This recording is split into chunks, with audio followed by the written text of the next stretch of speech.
Yeah, yeah, yeah, yeah, yeah, yeah, yeah, yeah, yeah, yeah, yeah, yeah, yeah, yeah, yeah, yeah, yeah, yeah, yeah, yeah. Yo, what really happened yet? How we doing, guys? On this fine, what the fuck is today? Friday, Sunday, Saturday. Okay. I we doing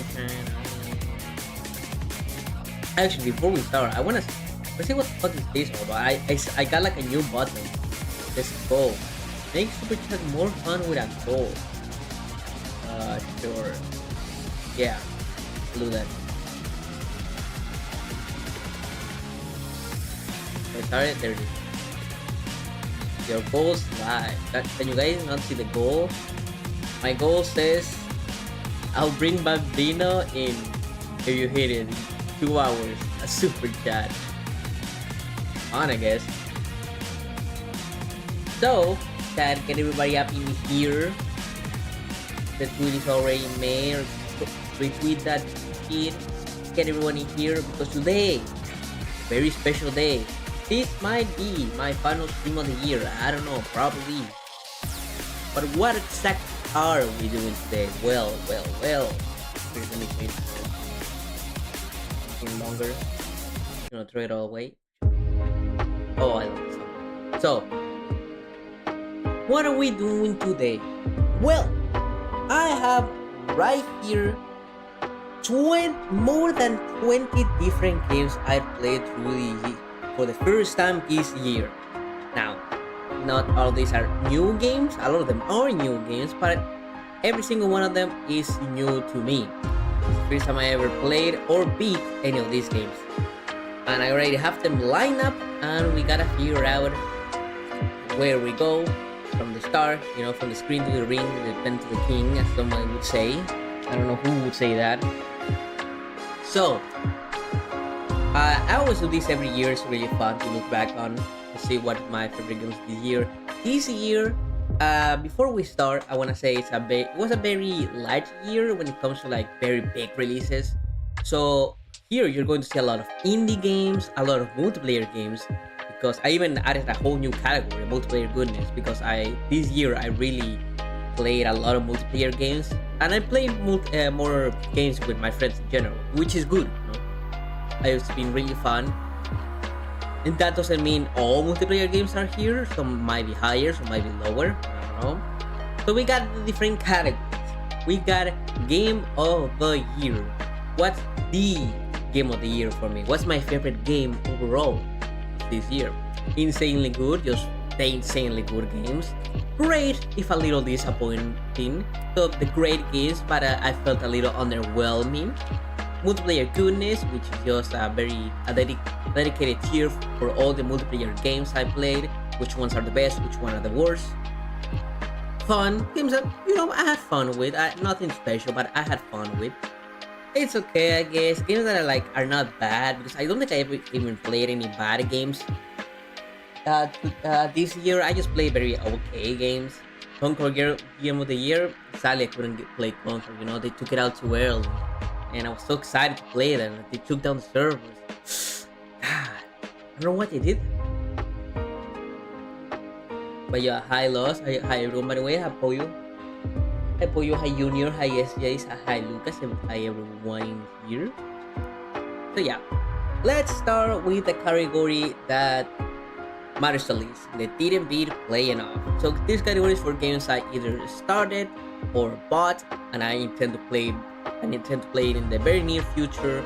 But sadly, I don't think I got enough playtime to give them an honest to God review. I don't want to judge a game because I played the first 2 minutes. And the first one of those games is a game I'm actively playing. So a little story with this one. A little show called Dragon Ball Daima came out. If you guys didn't know, the next big Dragon Ball show. And that got me in a really big Dragon Ball mood. And, they will be there. Sparking Zero, of course, where it will be, I don't know. So, but aside from Dragon Ball Sparking Zero, there was another Dragon Ball game I've been playing in order to satiate that Dragon Ball goodness, and that is Dragon Ball Z Kakarot. Actually, can you see it? Well, you can see it technically. Yeah. Let me scroll down. Actually, there it is. Dragon Ball Z Kakarot. Now I'm actually having less Dragon Ball Z. I'm actually having a lot of fun with this game, and it's actually pretty interesting because they are still updating this game with DLC. Like they're going to add a Diamond DLC pack. It is my first time playing the game. I'm having a lot of fun. I wouldn't say it's the most deep thing, especially after playing Sparking Zero. The combat can be feel very mindless and stuff like that. So what basically is this game? It's a open world Dragon Ball game that also follows the main story of Dragon Ball Z. It's probably the best Dragon Ball game, like story wise. You know, you got fighters. Fighters is like the best is overall. Sparking Zero is really good. This one's probably like if you don't want to watch the show, like I would dead ass recommend to play this game instead because this game is fire. It's fire. So yeah, sadly I haven't beaten it. I'm currently at the Boo Saga, so really close to finish it. But I also want to play the DLC. I played the Future Trunks DLC. It's been pretty big for Dragon Ball. Time I Spark is Zero and Toriyama's dead. Yeah, sadly. Rip Toriyama, a real one. But hey, at least I enjoy his creations. The other game that just came out that I haven't got the chance to play and I really want to play is Anthem Blast. Now, Anthem Blast, if you guys know, is another Wario-like, quirky little platformer.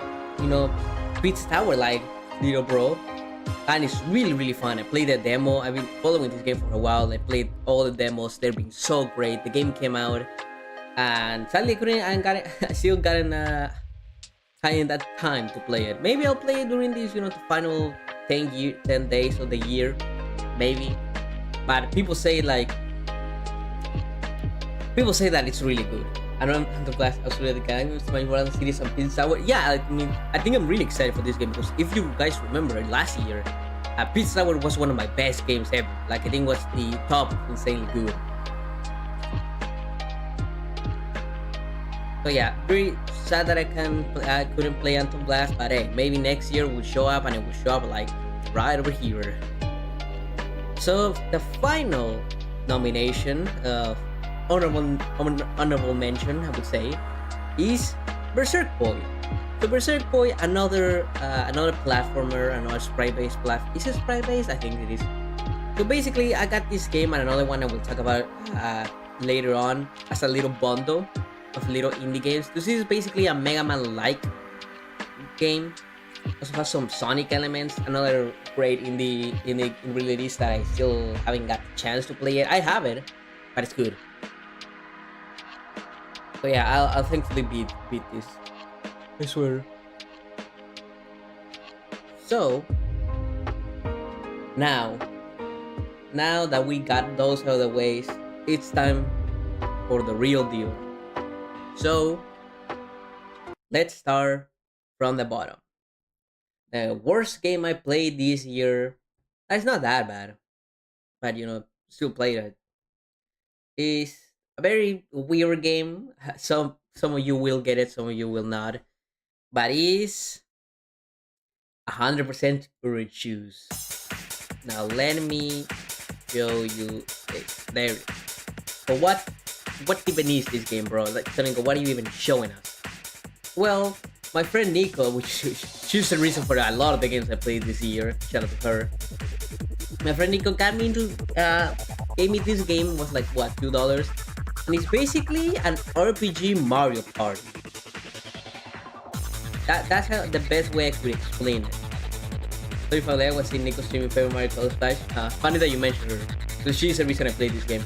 It's basically a card-based Mario Party RPG. So your objective is to go around the board, power up, fight opponents, land on star spaces, use cards to like do all kinds of whack effects.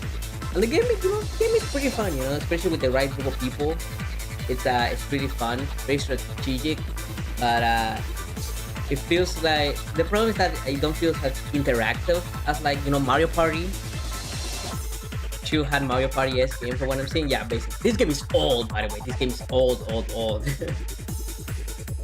Like this trailer is what, 7 years ago.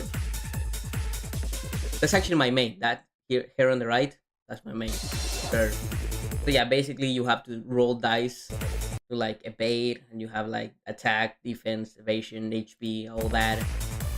So yeah, not a bad game, but one that I would not really play much in the future if it wasn't if a friend wasn't like, hey, let's play it. And we got so many multiplayer games, I don't really give a fuck.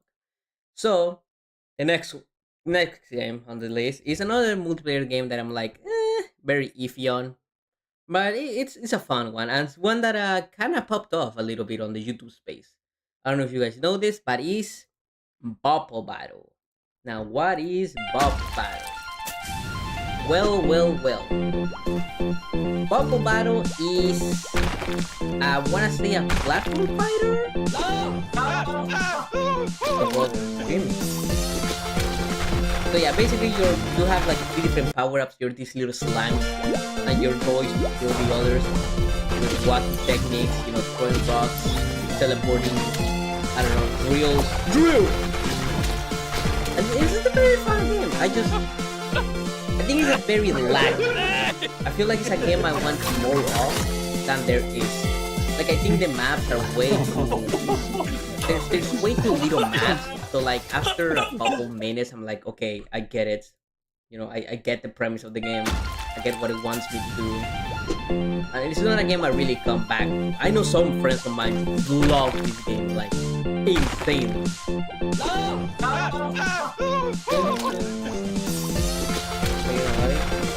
That is one of those days. Yeah, it was a very big tutor game for a while. So yeah, I had fun, especially with my buddy Ranger the Boomer. So yeah, that was basically it. Bubble Battle. Good game, I guess.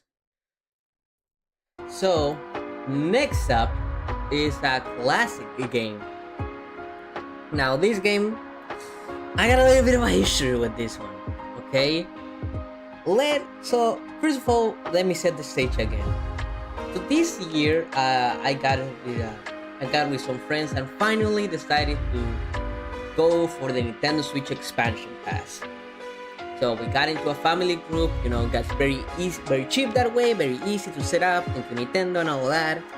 And that way I can finally play Amazing Mirror without having to set up so many things. One day I actually might play Amazing Mirror multiplayer. But you also, with an extension pack, you also unlock N64 games. And now there's not many N64 games I really like. And the ones that I do like, I have better ways to play it. Like Mario 64, I just play on an emulator. Or Ocarina of Time, Majora's Mask, they got their own decompilations. Kirby 64 was actually pretty fun. Respect to them and not getting any whatsoever, that's fair. But then there is one game that I'm surprised is in the system. And I tried it out, not for the first time, I tried it multiple times before, and I just didn't like it. So, I had some free time the other day, had my Switch on portable mode, I said, you know what, fuck it. Let's play Banjo-Kazooie. Iconic game. And it's okay. Hey, it's okay. It's an okay game. It's okay. I had fun. I guess. So yeah, it's probably a thing of like this game has been gassed up from my childhood so bad. Like if you didn't know, Banjo-Kazooie for a long time, especially in like the retro gaming community, it was considered like, oh, one of the greatest games of all time, better than Mario 64. They gotta bring Banjo back. That's why Smash Ultimate bringing Banjo was a big deal, because for a long time Banjo was like considered like this hidden gem that everyone needed to play. That like if you made a video about Banjo-Kazooie, you were just placing it left and right. So I was like, you know what? Let me play it, and I played it, and it's okay. I don't really like the movements. I feel like the stages are a little bit too big and a little aimless. The music is good. It's a colorful game and all that. But I feel like there's better games out there, especially in this modern age. And maybe it's a deal of expectations being too high for me.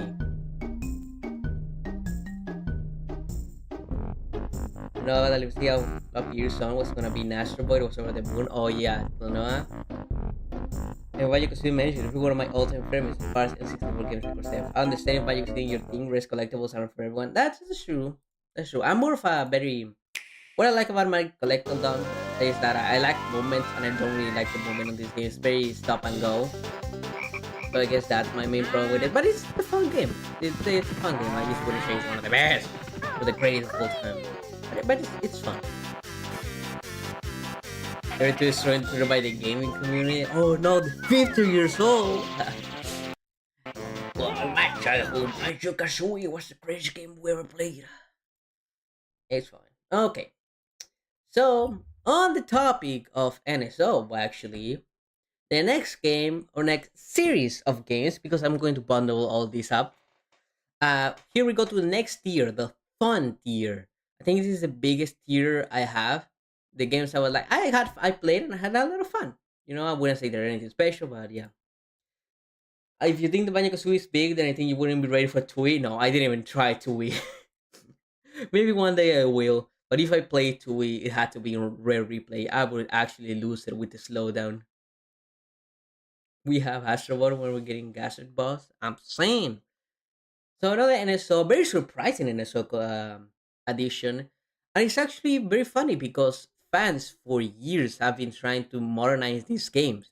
And actually, just like last week, we got the final addition to this lineup. What lineup am I talking about? Well, it's the Mega Man Game Boy game. Yeah. So this is how I play them. I If you guys know me, I love Mega Man. Mega Man is one of my favorite series of all time. But I never played the Game Boy games. I never had an excuse to play them, and they're not that great, which is why they're here so low. But you know, Nintendo dropped them the other day. I was like, you know what? Let me give them a try. So I played one, I played two, I played three, I played a little bit of four. Five people say is the best, so maybe that one could have its own spot. But they're fun. They're like interesting as a Mega Man fan, as someone who played the classic games like over and over and over and over again. It's like a fucked up version of Mega Man. Like Mega Man is slightly different from how you remember. It's kind of funny, kind of quirky. And I was saying just this like last month or week, all the games got a color remake.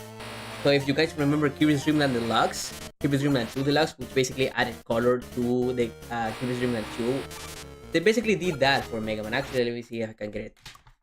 Mega. Oh my god, I fucked it up. Whoopee, so retro. I messed it up. You didn't see that. Oh, that's the chat. That's not the thing you're supposed to show. Nothing you're supposed to show. Oh my god, I fucked it. Oh my layer. Oh my god. Oh my brother. Oh my god. There we go. So yeah, let me search Mega Man World Deluxe. So yeah, this is really cool.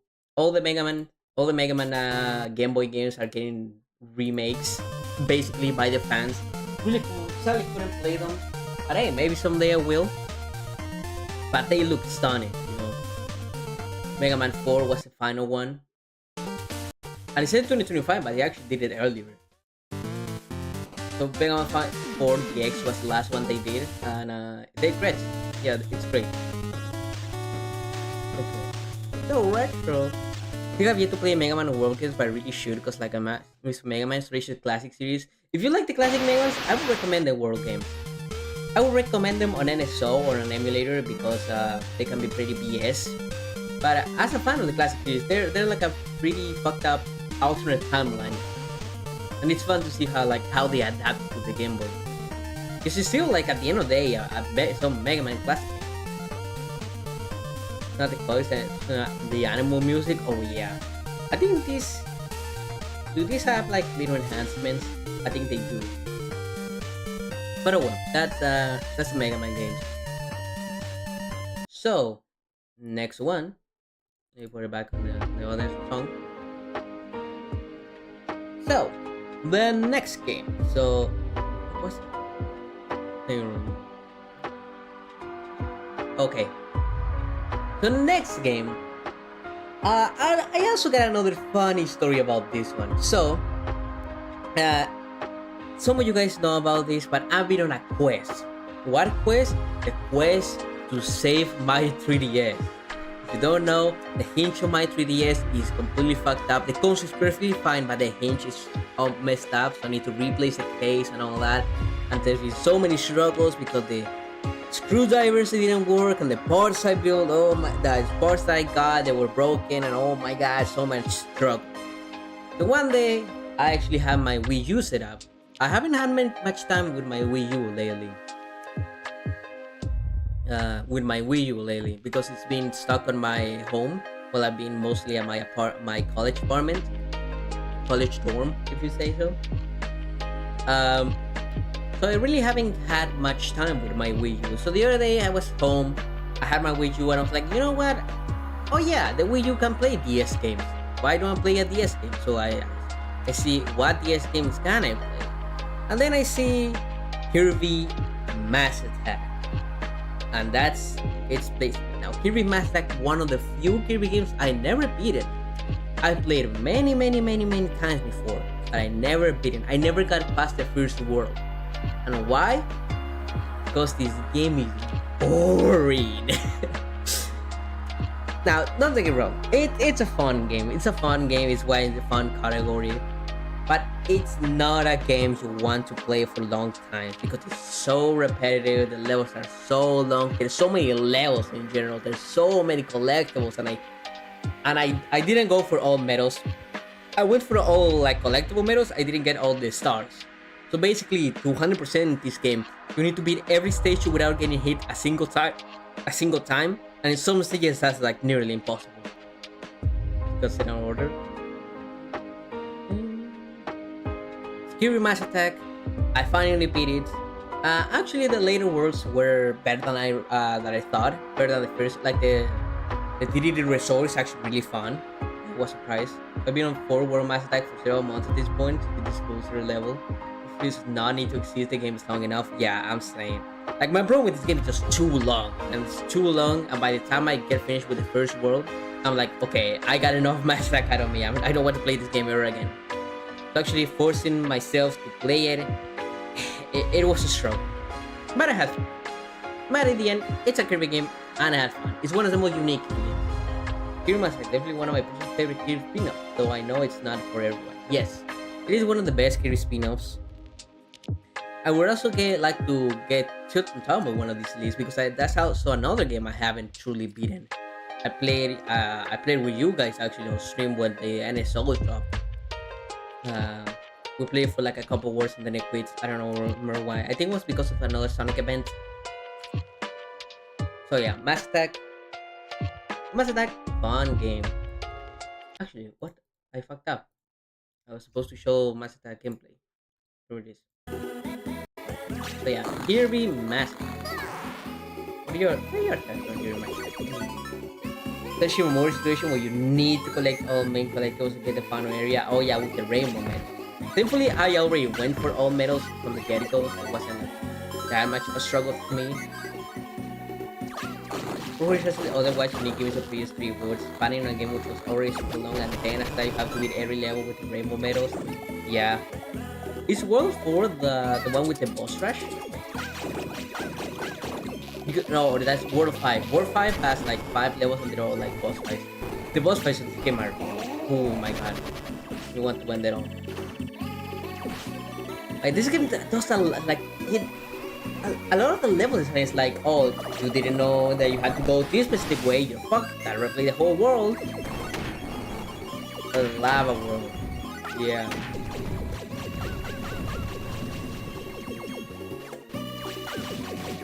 I disagree that Mass Attack Fireworks is one of the best. No, yeah, this game is beautiful, and I still stand by the fact that this is the most underrated soundtrack in the entire series. Oh god, it's not the best, but it's the most underrated. No one talks about the soundtrack, and it's beautiful. It got so many like air ride remixes, and also of course the sub games. A big part of why people talk about Mass Attack in the first place is the sub games. Sub games are all fun, especially the pinball and the spaceship one. And the RPG-esque one. But the Survival Rush, how to get all medals. Yep, I did it. I did Survival Rush. Actually, it's actually the final arena in my entire Kirby career. Okay, so next up is a game you guys have actually seen very recently. What's more, was it was? I didn't know that. Now next up, oh, I showed it. Herb. Well, I'm just gonna then if that's the sure. I showed it by accident. Yeah, Skull Bunny, the game we played yesterday, basically. So this, let me show you again. There we go. So basically, this is another Mega Man-ish type game. Very action-focused platforming, more like Mega Man Zero based. I played it last yesterday actually. I played the whole thing yesterday, and the devs actually briefly enough gave me the code for this game. Shout out to them. Shout out to Team 7 Stars, and they did a great job for the first game. I just think it's held back by being that small indie game and their small first indie game. I think the story is way too ambitious for what it is, and it's way too ambitious for like how small this game really is.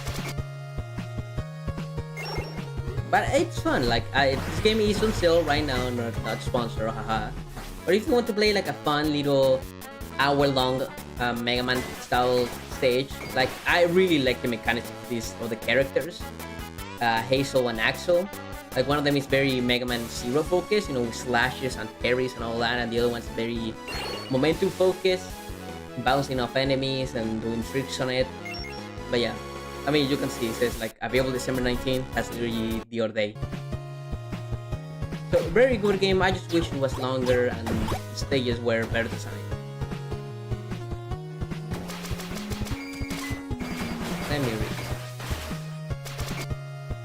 Okay, let me read a little bit of chat.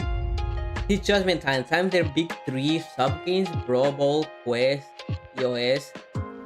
So I gotta go with EOS first. EOS first. Brawl Ball can be very annoying because at the end of the game it is a pinball game.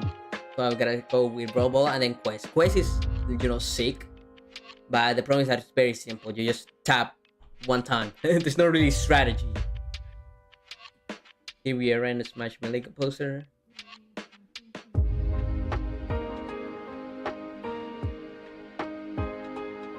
But yeah, okay. Moving on. Number 15. So number 15 over here. It's as you guys know, this year was a special year for a certain hedgehog. For a certain hedgehog. And that is Shadow, baby. Shadow the Hedgehog. Now, to be specific, it's Shadow Reloaded. Now, what is Reloaded? Well, if you guys know about Shadow the Hedgehog 2005, it's a game. It's considered one of the worst Sonic games, but some people love it. And going back at it, I actually see a lot of the positives on it. I feel like if you just go for the missions that are fun, we're going to have a fun time. I think the gunplay is actually interesting. I like the stage design and all that. So what is Reloaded? Well, Reloaded is basically a patch for Shadow 5. This just fixes most of the big problems. No, it's not a fan game. It's a mod. It's a mod for Shadow. Now let me show. So I'm gonna build a shape. Shadow Reloaded. So basically, the main thing this game adds is the widescreen and just overall better design. Like a lot of the missions, Shadow the Hedgehog is notorious for having some missions that are absolutely off. Like you have to defeat every single gun soldier, or you have to find every single collectible, and you gotta do every single one of these. And Shadow Reloaded fixes that, and also adds a lot of little improvements, like using the D-pad to have characters follow you or not follow you. Melee weapon, basically really fun. Melee weapons just overall has been really increased, Some weapons are better, the mission structure is way better, you have a map that actually works, this jump dash.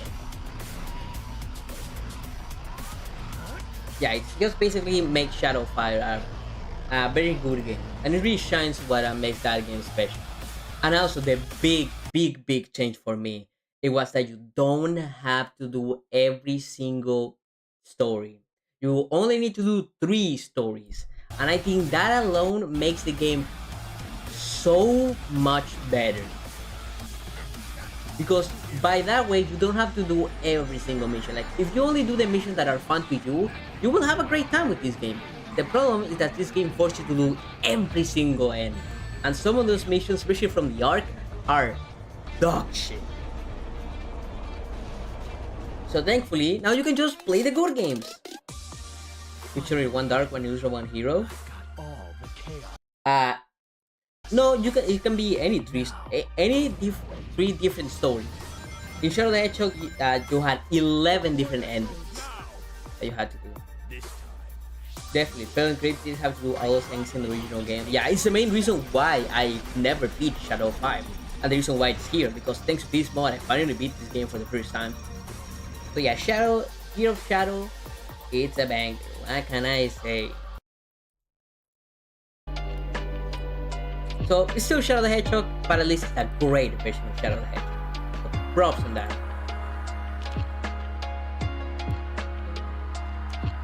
Okay, moving on. Okay, moving on. Another one with a fun story for me.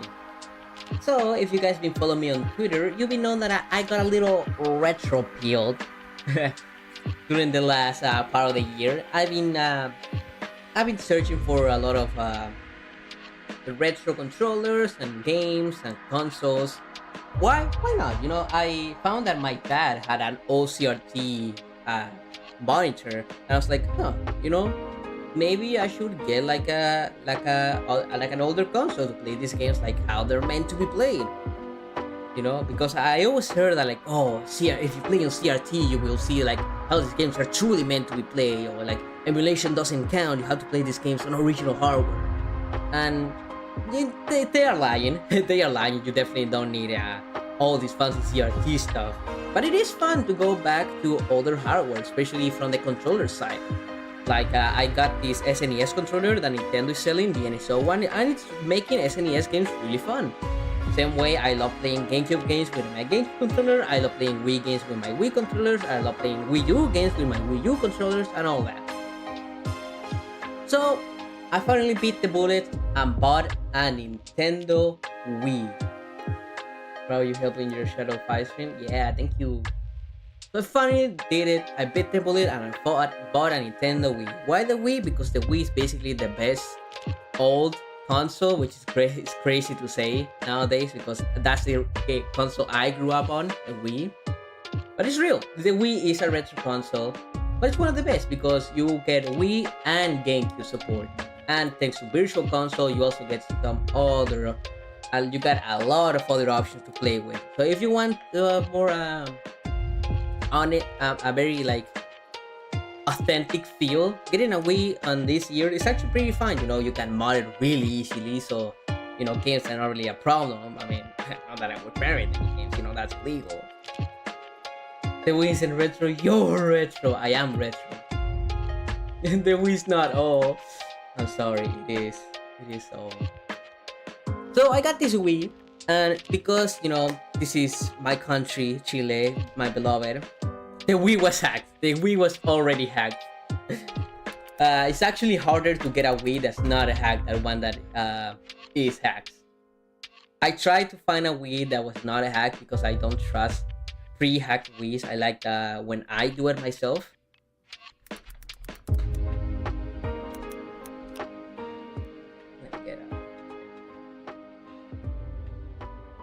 But it was hacked, and it had a couple games that were pretty fun, not gonna lie. Okay. Guys, single system in games. The Wii is 18 years old. The 3DS is retro too.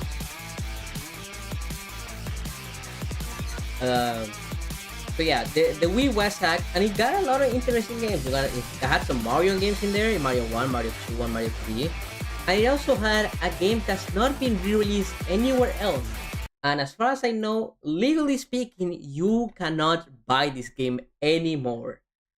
So I got interested. What is this game? Well, it's Castlevania The Adventure River. Uh, let me- there we go. So if you guys know, I don't actually I like some I like my old platformers, but I don't like Castlevania. Castlevania I think is a little too old for me. At least the old ones, you know, they're not the Symphony of the Night ones. The ones that are Metroidvanias. This was actually my first Castlevania game, and I had a lot of fun. Not gonna lie. What is this Castlevania game? Part of Lots Media? Retundria. What do we do about Retundria? It's a modern. Now it's a retro Kirby. The retro Kirby era. How's everything inspiring nowadays? Yeah, that is true. But yeah, I actually played this game for the first time, and it was really fun. Like maybe this got me considering buying like the Castlevania collections that they're doing nowadays. Another one for the GBA games, and one for the old games. My problem with the old Castlevania games that they're so slow. And actually, this one is based on a Game Boy game. And I tried playing that Game Boy game on the NSO subscription because they have it there. It's ass garbage. But this game was fun. So yeah. So fun game, you know, glad I had the opportunity. It discovered a new series that I might enjoy.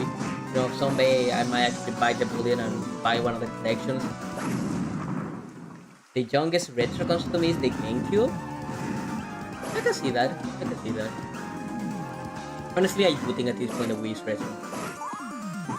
This is sad to say. It's retro. Are we all retro? But yeah. So with that, the fun category ends.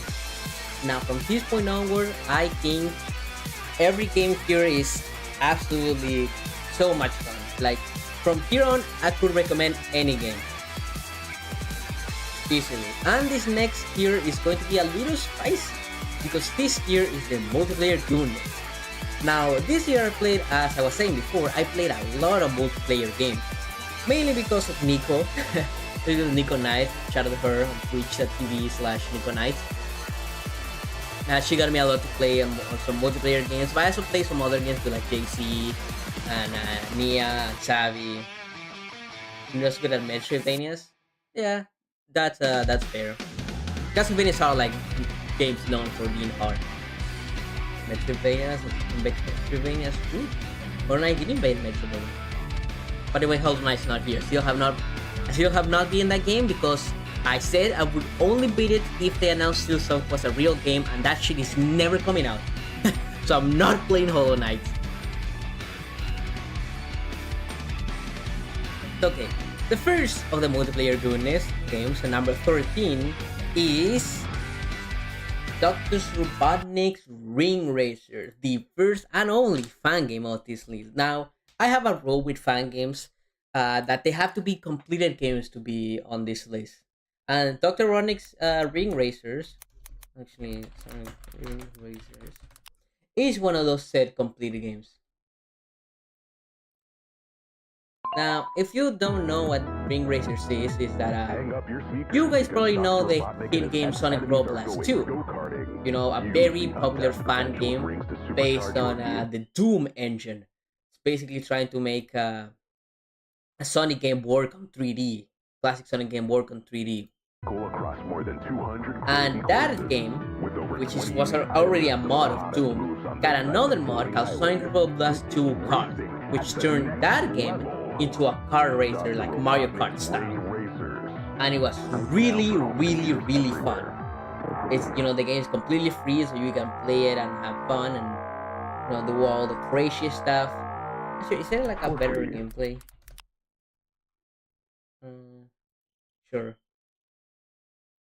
So a couple years in, Hold up here. So a couple years later, the same team that made that game announced their own little game, still based on the same like engine and stuff and basic aesthetics. And this is Dr. Robotnik's Ring Racer. And there was a lot of hype going into this game, but sadly, uh, it did not come at the very stage. You know, we all played it and was like, "What the fuck is happening?" And the biggest problem with this game is that it's way too complicated for what it is. So you know how in Mario Kart, it's very simple. You know, Mario Kart is a game everyone can pick up and enjoy immediately. They don't even need to know how to. Well, in Ring Racers, there's so many mechanics and stuff, and the drifting is like hard to master, and like the courses are up and down all around, and if you get hit, you get launched to the other side of the planet. This game is fucked up and evil. Like it all revolves about the ring system. Basically, you can see on the bottom on the left the character. Actually, can you guys see it? No, you can't. Whoopee. On the left here, you can see Metal Sonic has a on the left here, you can see Metal Sonic has a ring count. Basically, that means if you need rings to survive, you have less than a single ring, you get hit pretty hard. But if you have rings, you can spend those rings for a little boost. So it's a managing act of like, do you want rings for protection, or do you want to just use all your rings all the time, or maybe you don't want to use rings all the time because you get like launched off. Because the drift in this game is not that good. It's a managing act between that and the item roulettes. Like the item roulettes are set in stone. Like you have to time the item roulette. Like here, you have to time that, and most of the items are not that really good. So in most times, you just want to drop the items immediately and then just go for the rings. So yeah, overall, it's a very complicated character, one that I didn't really understand at first, but after many races, you start to get it. You start to get it, and it's really fun. You know, it still has the same mod support that the first 7 races have. My friends always push me to get this game. Yo, hi there. Resource management. Yeah, it's basically a resource management RPG car game. But yeah, this game is so this game is completely free. So if you can try it out. It has a pretty lengthy like tutorial that you need to learn. Because like this game has spin dashing, has like attacking. It's crazy. So once you actually understand mechanics, it can be a really fun game. My problem is just that like sometimes I just don't want to deal with so many mechanics. Sometimes I just want to hop in a game and drift alone. Like some courses I'm like really struggling and I just don't have fun. I feel like if the drift was less harsh than it is, I would have a lot more fun. But as it is, it's an overall goodish game. But yeah, we gotta play this 100%. Also has like a ranking system because why not? Let's go. Who's gonna your birthday? You get a special birthday, man? That is true. Like even the starting position is like fucked up. See, because you like got a spin dash and the first touch that gets like a speed boost. Very solid, right in that sense. I know talk about racing games aren't struggle with Mario Kart 8 Deluxe. Yeah, if you struggle with Mario Kart, this game would fuck you up. The drift is very strange. You get like bounced a lot, and I got a crazy flip where a friend of mine like crashed into me backwards and I went flying. But yeah, this, oh my god. I was dropping frame for a second there. Shout out to Wi-Fi. Okay, I'm good now. Okay. So let's move on to the next game. So that's why it's in the bottom of the multiplayer, because it's not a game I can play with anyone. It's a game I have to play with a very specific group of people. And even then, I would prefer to play all the games with that group of people. Okay, next up is a very wacky game. a very cool game that you guys have probably seen on the timeline, but never really understood it. Like I don't know how many of you guys have actually played this game, and it's your only move is puzzle. Now, what the heck is that? So let me get some gameplay.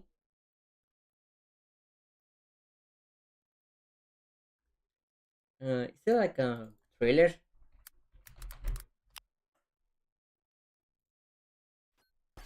So what is Hamina? So now you guys probably remember from your childhood the classic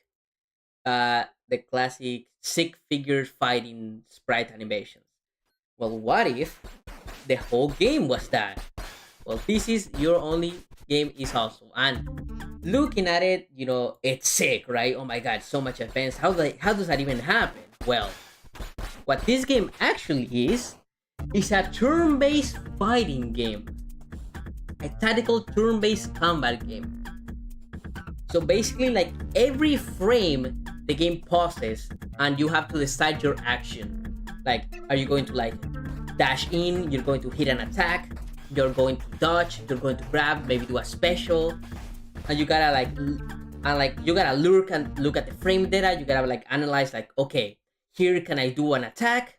Can I do an attack? And if I do this attack, what can my opponent do? There's a projectile coming my way. Should I jump? Should I use my meter? Should I guard? Should I just hold the position I'm in? Should I jump? And you go that way. You go back and forth, until you end the fight and one of your wins. And once you win, it replays the whole fight in normal speed, and you get that crazy animation. So this game definitely not for everyone. This game, you show it to someone and they go like, "What the fuck am I doing?" But as someone who loves fighting games, and I love the technical aspects of fighting games, but isn't really that good at inputs, it's really fun. Like this is the nerds fighting game. So it's really fun. But the only problem with it is that, yeah, again, just like the ring racers, it's like a very specific game that you can only play with a very specific group of people. But that specific, and the match length like a long time.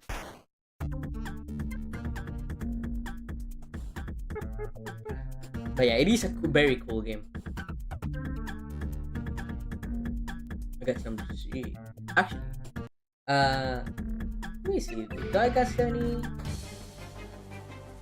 I know my friend Nia has some crazy human tech. Oh well, I'll check it later. But yeah, that's Yumi Hustle. Definitely a recommend game. Very niche. Okay, a very niche game to from a very big niche game to a very popular game. A game I hopped in a little too late, but still really fun. One that still getting up to this day, and it's really really fun. One of the few, I'm gonna say it's little hint. It's one of the few indie games that got into Fortnite. Let me grab the trailer. What you guys think about it? What does that mean?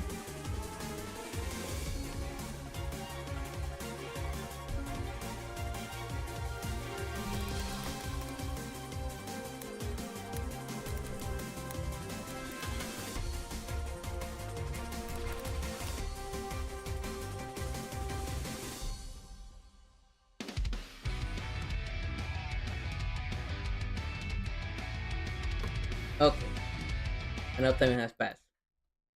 So the game is Lethal Company. Oh my god, this game, everyone's favorite Lethal Company. The company's hiring. What are we going to do? So in this game, you're a little crewmate, among us, and you explore worlds with your own fees. Try to find a scratch and selling it to meet your quota. But it's a horror game because there might be creepy monsters lurking around the shadows, and it's a very heavy multiplayer game. You can play solo, but around the corner there might be an enemy that might kill you. That is all about, you gotta, I mean, Bye, Pollo Star. Then go to the bottom heal your house and it goes slow this screen.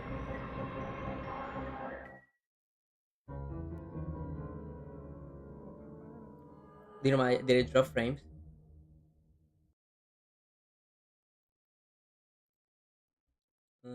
Is there a better gameplay? Better gameplay? Gameplay, no commentary.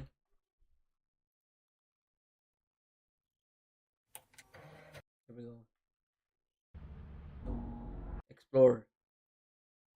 So yeah, my guy is exploring, and the creepy monsters that want to kill you, and you gotta work with your friends to get the scrap metal and to build your ship. And it's really, it's really fun with friends. It's one of the multiplayer games that like me and my friends play all the time because it's so fun. It's very funny. Very funny seeing how like your friends going like, "Oh, fucking dying! Ah, save me!" Shadow the Hedgehog. It's a game here. Oh my god! And especially with mods, this game is really fun with mods. There's a Goku mod where it goes, "Hey, it's me, Goku," and then it kills you immediately. But yeah, it's my big problem with these games that I don't see is have a lot of. At least for me, I feel like I'm a little too bad at the game. I don't feel like there's enough depth for me because I feel like I just go in, explore a little. If I see a monster, I'm cooked. Like that's my problem. I don't really know how to fight the monsters. The monsters use if I see a monster like okay, I'm fucked. I'm going out. I cannot do anything because they will kill me in one hit and I'm going to cry, I'm going to scream, I'm going to jail. But maybe that's what makes it funny, surviving. Being you're so defenseless in this game. And the social aspect, the multiplayer aspect is really fun. Like there's this game has I don't know what it's called, like what was it, like directional voice chat, something like that.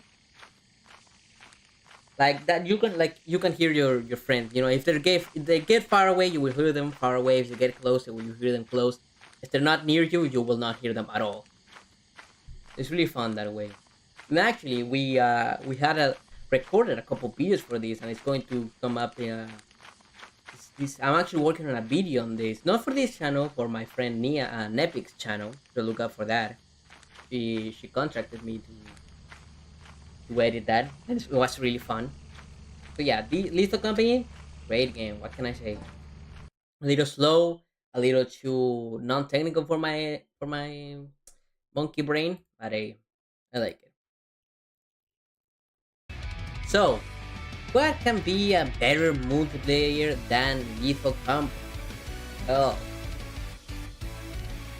well. It's actually going back to the Wii Ventures. It's actually a game I did not play on Wii. We played on Dolphin with my friends. But next up is. By the way, I'm dying so hard in here. Next the best game I didn't thought I would like for the longest time. A game I heard for a long time. I was like, that looks fun. But I never had a very good group of friends to play with. A game I actually played on stream, if you guys remember. And that game is none other than Fortune Street. Let me on this. Fortune Street for low Nintendo Wii.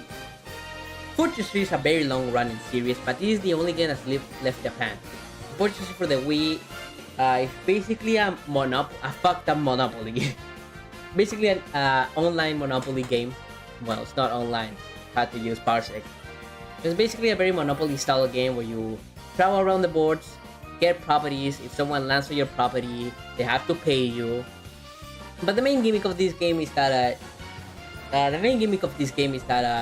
you gotta go across the board to collect little card things on the bottom left. If you gotta collect all your cards, you can go back to the beginning and get a bonus.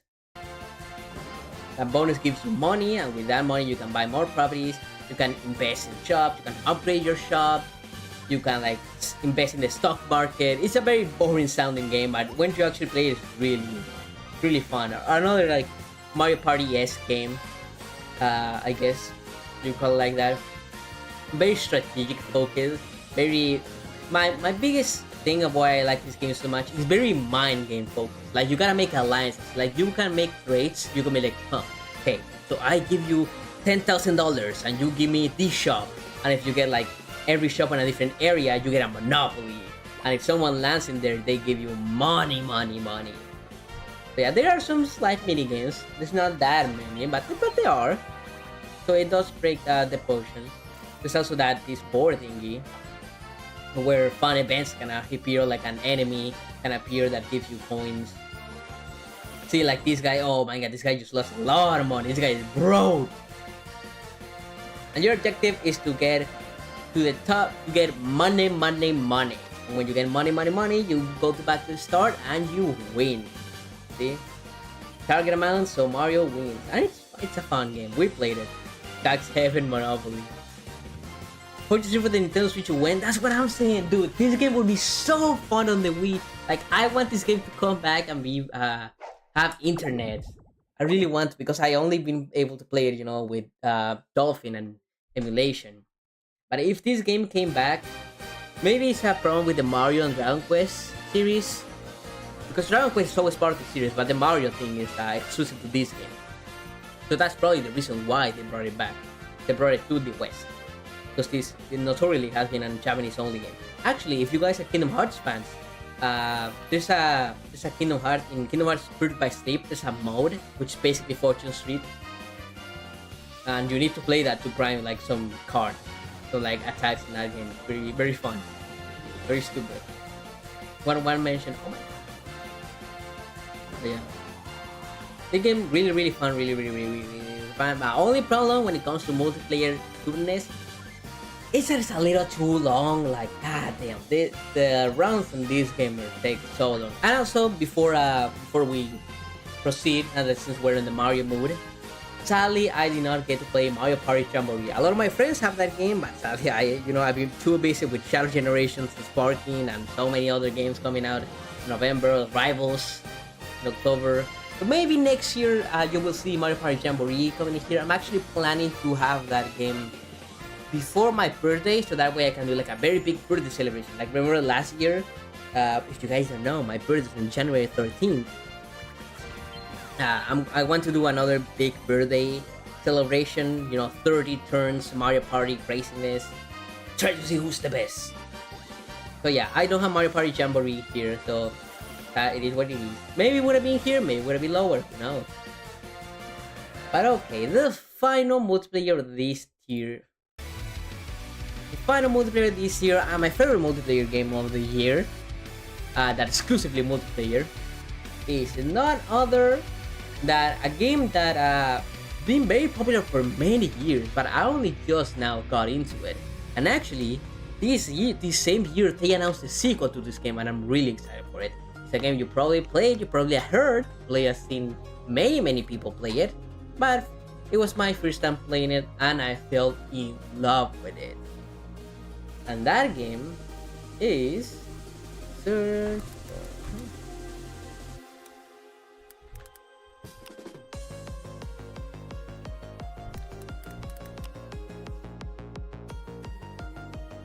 Peggy said that is none other than Golf with Your Friends. Yippee! So golf with your friends is exactly what it says right there. What is golf with What your is friends? golf with your friends? Oh my god, shut the fuck up. Why are you yapping A to mini me? golf game you play with friends? Yeah, it's a mini golf game. It's basically a mini golf game that you play with your friends. Oh my god, there it is. Yes, but it's also so much more. It's so much more. What? Tell me what is more, you know? Putting players into You know what? Fuck it. I'm searching for a gameplay, no commentary. Because shut the fuck up. So yeah, I love mini golf in real life, and I also love it in games. And this game, it's so fun, dude. Like, what can I say? It's mini golf. I love mini golf. And this is a great version of mini golf. And like the way it's like so easy to set up a group and just play and have fun. It just, what can I say? It's a simple, fun game. There's not really much to it. I'm not really going to say like, oh, this is the greatest game of all time. But I am really excited for the sequel. And I do think this game does a lot of what other golf games don't do, which is add a lot of gimmicks. Every board seems so unique. Every board feels like there's multiple ways to beat it. It's an overall really fun game. What can I say? It's a classic that I did not have the chance to play up until this year. I'm really excited for the sequel. Yeah, that's basically. You know what? Actually, one day I might just stream this game. Yeah, it's good. Like this game is what old, 4 years. It's not that much, but it's a classic player game. I would heavily recommend playing this with game. And we see the tier list. Yes, the second. Oh, wait, there it is. There's the tier list so far. And that's the last of the multiplayer goodness tier. Now we are only 8 games left, and the next tier is a very heartbreaking one. It's one where like there's so many good games, but like I just wanted a little more, maybe a little more. It's a little. I was hyped for these games, but like maybe I was like a little let down. But that doesn't mean they're bad games. They are in fact really good games, and that's why they are in this tier. Going to be one of the heartbreaking. The Shadow Gen is still not here. It's talking gummy bar. Sorry, I don't have talking gummy bar here. So golf with your friend is golf with your friends. The more you know. Yep. Good. Exactly. Okay. I mean, it's actually mini golf with your friends. It's not golf because golf fucking good. Yeah, I love golf. Dude, they should make a Mario Golf game like. They should make like a Mario Golf game. Like, that game on the GameCube, Toso Tour? They should make one again. They should make another one like that. I don't know why they just never made another golf game ever again. I don't know why they never did that. That's kind of weird. I don't know. They never did another Mario Golf game. Like, I thought it was a very popular series. I don't know. They never did it. And speaking of Mario, let me search it up. This is probably one of the most controversial games in this list, if not the most controversial one. One that was very hyped up for everyone. But sadly, for some, it just didn't reach the level of quality that the series was known for. What game is that? Well, that game is none other than Mario and Luigi Brother Ship. So Mario and Luigi Brother Ship. This is the one where they jump. Let me another one. From the trailer, yeah. So Mario and Luigi Brother Ship. So for years, we thought the series was done. If you guys don't know, developers of this game, Alpha Dream, they shut down. After the remake of Bowser's Side Story, they shut down. They had no money, no bitches, no nothing. They just shut down. And we're all like, oh damn. This is the end of Mario and Luigi? And for a while, it was. For years, it was. Until one random Nintendo Direct, they just said, no, Mario and Luigi Brother Ship, the newest iteration of the Mario and Luigi game. We had a Mario RPG remake. We had CTYD remake. And now we finally ended the trio with a new Mario and Luigi. And people didn't like it, okay? And people, actually gave it a 5. But how is this? This is Mario and Luigi. Mario and Luigi always so good. What's the problem here? And I don't think it's as bad as people say it is. I don't think it's a 5 out of 10. I also don't think it's the best Mario and Luigi game, which is why it's in this tier, in the great and disappointing tier. That, as you can see there. And the main issue with this game is pacing. The pacing of Mario Luigi Brother Ship must be studied because it's ass. This game is so long for no reason, and my biggest problem is that the bro modes are like, you spend so much time with the same bro moves. You have like 5 bro moves each, and half of them are old shit. And like the story gets like really good towards the end, but that first half is so slow. You like unlock hammers like 5 hours in.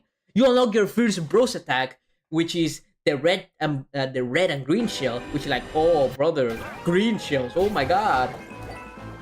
You discover that like 10 hours in, and like people don't really like how Luigi was handled. Like some Luigi logic can be a little weird. Now, in my personal opinion, I don't think Luigi really was that big of an issue. They also people don't like the disconnected way of all these islands. It feels like it doesn't feel like a big world connecting. It just feels like levels in a game, which is a problem. I do agree. It feels very gimmicky at times, but I can't lie.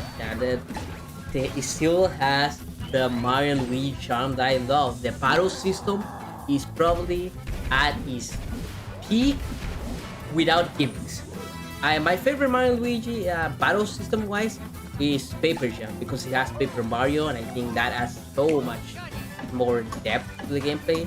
But this game tries to go more simple. It's simple Mario and Luigi. No Bowser, no Dream Battles, no Giant Battles, no Mario alone, no Paper Mario. It's just Mario and Luigi fucking around doing what they do best. And in that sense, I think it does a really good job. I think it does a really good job at making Mario and Luigi the main focus of the game. Now, I do think the game's not as funny as other times, especially because Luigi gets glazed to hell and back. And that's another issue with my writing. Otherwise, I really like the characters. Really like the characters. I really like how the game looks. Now, the frame rate can be a little rocky, especially towards the end, like the hub world in this end game is atrociously bad. Like, my god. Please favorite jam some acceleration near non-existence. Mario Liberation it's a game that you have to trust in it and keep going. Because when it gets good, it gets really good. So the first couple hours may not be considered like chapter 3. Oh brother. It's a game that doesn't start very good, and it has a lot of problems. It's a game that made a lot of people disappointed in the series. It's a game that if people even consider like, do we even need Mario and Luigi? Like, should the series stay dead? And I think that's enough. I think Mario and Luigi Brothership is proof that this new team still has the same charm of the original, because that's what makes Mario and Luigi the special series that it is. Because it's not the most deep, it's not the most intricate when it comes to like gameplay mechanics. It's just a fun ride, and in that sense, I think Mario and Luigi Brothership knocks it out of the park. So yeah, a little disappointing, not gonna lie. But it's still one of my favorite games of this year. Now, how would I put it on like a tier list of Mario and Luigi's? I would go first Superstar, then Bowser's Side Story, then this game probably. Between this game and Dream Team. Dream Team also has the same issue, like it's way too long and there's so many tutorials. But Brothership kinda keeps it again because the end game of Brothership is really, really, really, really good. Like seriously, it's so good. So yeah. What do you guys think? For the people that have played this game, what do you guys think? People say like they will get it later for Christmas. They will get it eventually. Yeah, sadly this game came out at a rough time. Came out in like when was this? Yeah, it came out like in the middle of the what a Partners in Time. But I like Partners in Time, but it's my least favorite Mario and Luigi game. Sadly, it is what it is. My bad. I don't fuck with the babies. What can I say? Babies. And in the same sense of Mario and Luigi, the reason why I was shocked because just just before that we got one of the most beloved games, one of the beloved Mario games, Nintendo games, remade from the ground up, and it was fantastic. Now, I'm saying this is surprisingly low, but it just goes to show that the next couple games are really good. Now, we'll say this is one of my favorite games of all time. So maybe I am being harsh. I am being harsh on it, maybe a little this remake. But it is Paper Mario Thousand Year Door. Remake to be specific. Now, if you've seen my reaction, you know I lost it at this reveal. And it's for a good reason. Paper Mario 1000 Euros is one of my favorite games of all time. I love the characters, I love the gameplay system, I love the story, I love the locations, I love everything about it. It's so amazing to me. I just played it countless times in many different ways, shapes, and forms. So when this remake was announced, I was like, we're so back. Finally, a Paper Mario for good old me. Finally, my years of bitching and moaning about the new Paper Mario games paid off. Now, I won't lie and say the new Paper Marios are all bad. I know Origami it was fun, and Color Splash, a step in the best direction. And Super Paper Mario is actually I prefer Super Paper Mario to this game. In fact, but it's why it's so special, man. There's so much originality. The gameplay, the battle system is so intelligent, man. Like there's so much stuff you can do with it. That's why, like, this is why this is one of my favorite games to replay and do challenge runs in.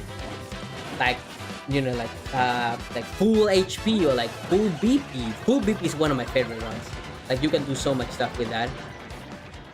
Maybe like a low stats run, a scavenger run where you only use what you find in the ground, a randomizer here and there. It's really fun.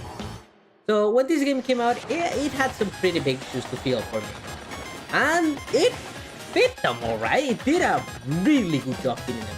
I think if you're just a casual player, this game is way better than the original. If you never played TTYD, play this version. It's generally perfect remake. Now, because it looks incredible, they remove a lot of the bullshit backtracking. It's still has the same charm, but it just pushed an 11th level. Like so many characters have different sprite animations, like talking animations, surprise, and all that.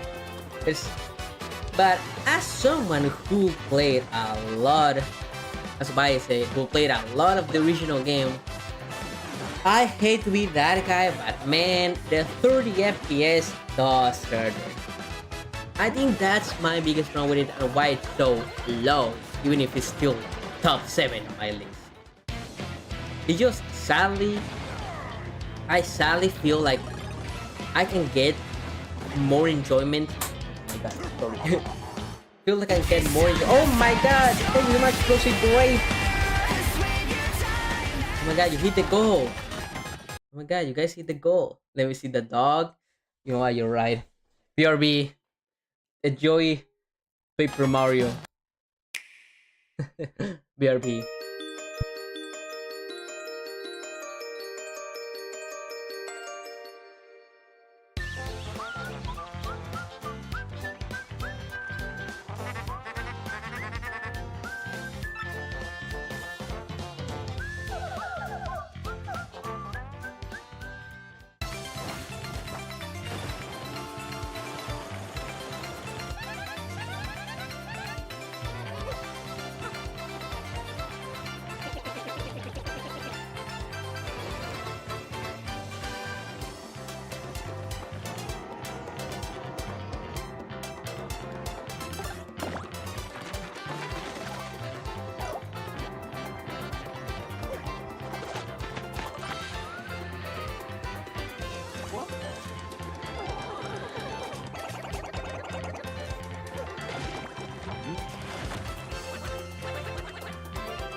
I'm back.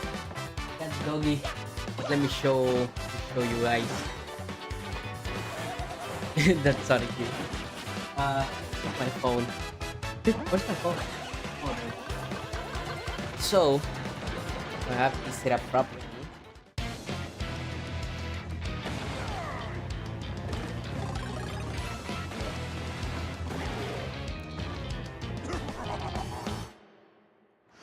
Now I don't have my mic, my stand. So give me a check. Where's my cam? There it is. Does this work? Uh, pum pum pum. Ba-da-ba-bum.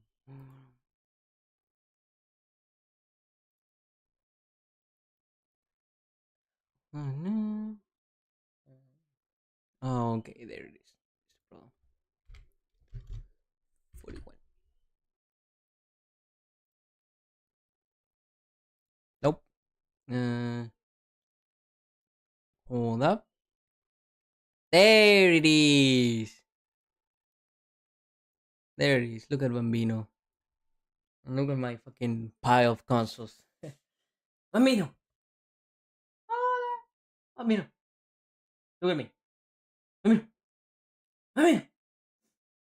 Bro does not want to look at you guys. I don't know what to say. Hi, brother. Gonna go to the doggo. That's right. You know what? I'm gonna turn around. Try and make sure not to dox myself. Going, going with turn around. Bro has a ball. Bro is dying.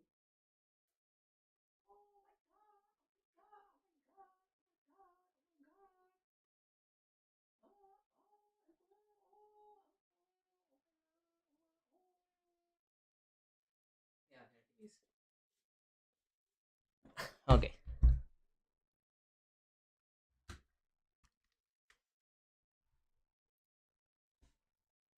there it is. Dog reveal.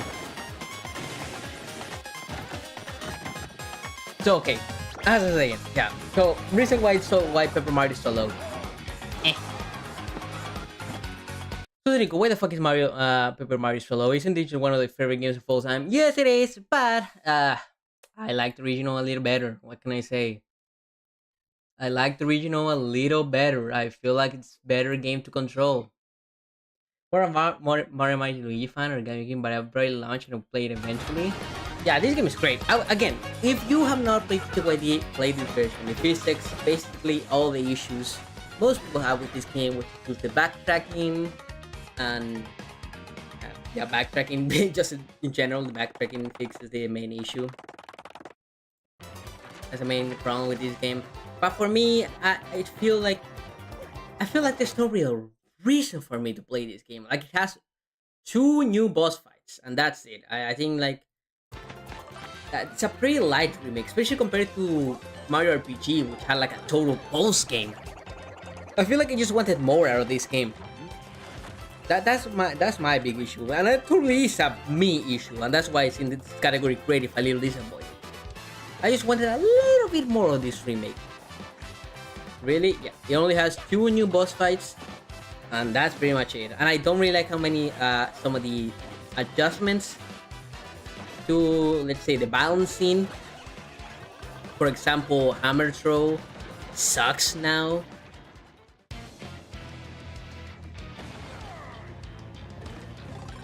But yeah, aside from that, no, this game doesn't really have much going for it. Only two is that. Only two is that. Now, those are the two really good boss fights, but. eh. Okay, so the last of this category, last game of this category, this little fancy little category that I made up. It's a game that came out last year. Was it last year? I think it was last year or last year. Was it last year? Yes, last year. A game I was really looking forward to. And I need to do a little bit of a backstory on this one. So basically, oh my, Bambino scared the shit out of me. See, this is why I don't bring the dog. Because the brother just starts barking for no reason. Scared me. Oh my god, I'm going to cry. What is this? No, I don't want Mephiles. Nope. Sure, Sunset Heights. I'm being a jump scare. So little story on this one actually. For the Sonic and Nintendo IMV, I actually had to record some Jet Set Radio feature, some Jet Set Radio footage.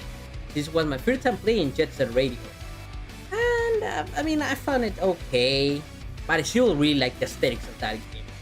And a game, a spiritual successor for that game came out last year, and it was really hyped up. And that game is Bomb Rush Cyberpunk. Now, if you guys don't know what this game is, it's basically personality D game. It's basically a combination between Jet Set Radio and Tony Hawk's Pro Skater. Has a really cool 2000 aesthetic. Has like three, has very cool character designs and just aesthetic in general. And it's a really cool game. What can I say overall? It's a really fun game. It's a very chill game. A game really where you just hop in and the moment it just feels good and like oh, so much fun and the soundtrack is amazing, dude. This game is like just so much fun. Now, will you say, okay, if you've been gassing up this game so much, why it's here? Well, I just don't think it's like it falls to a very common curse that a lot of indie games fall to in the buildable battle stage. PYD. I love the buildable battle stage PYD. You get like good pre-orders. So with this,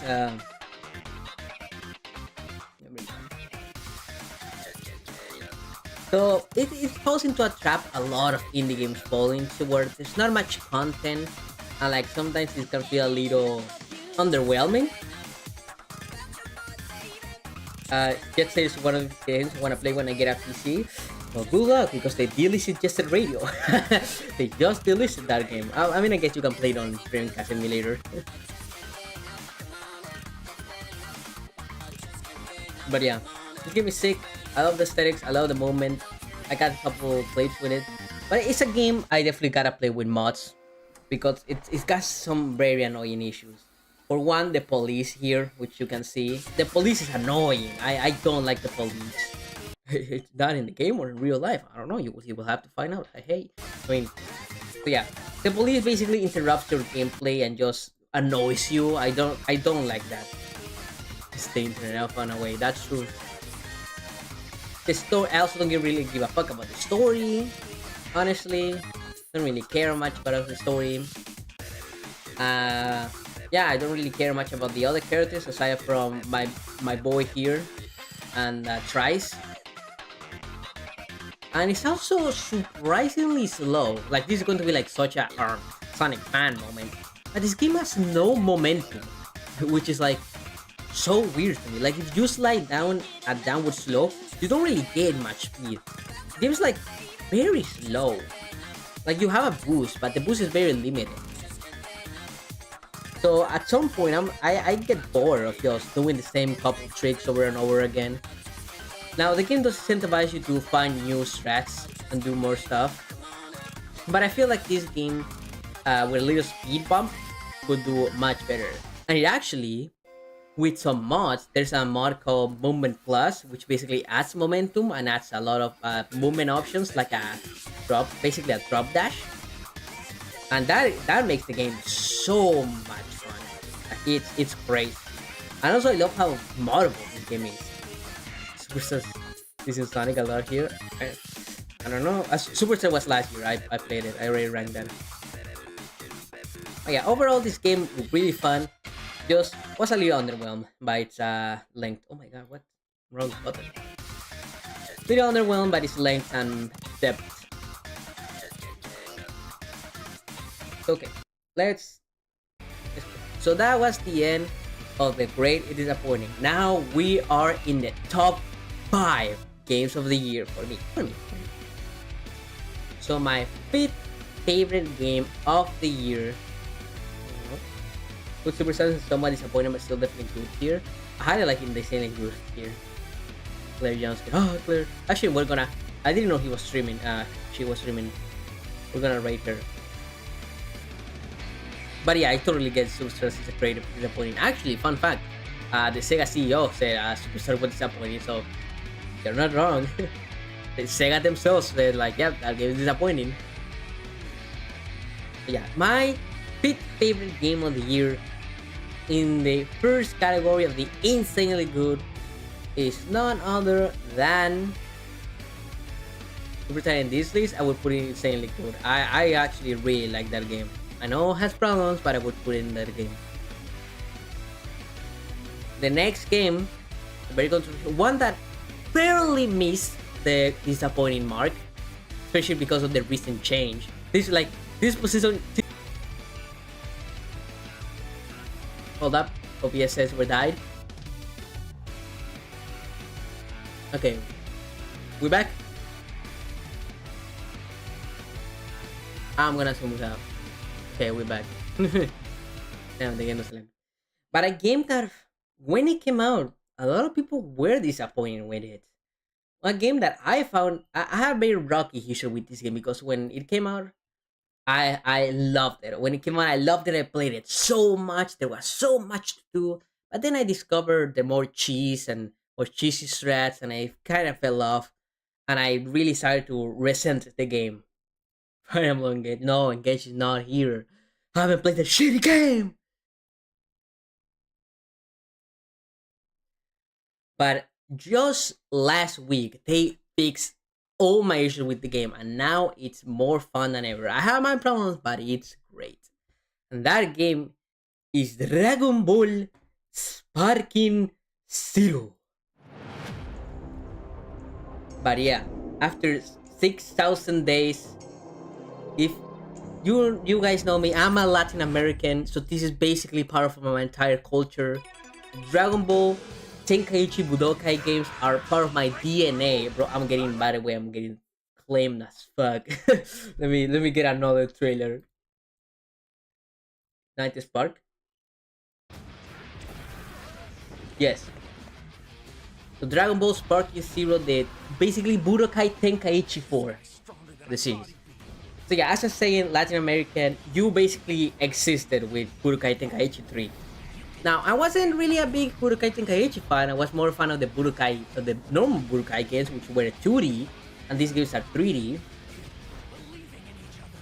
But, but actually, I felt in love with Sparking Zero. I felt like it was just simple, dumb Dragon Ball fun. Like it generally, the first Dragon Ball game where I'm like, holy shit, I'm playing the anime. I'm not like Dragon Ball Fighter is still the better game. Don't get me wrong. That's the better game because it's more competitive, it's more fair, and stuff like that.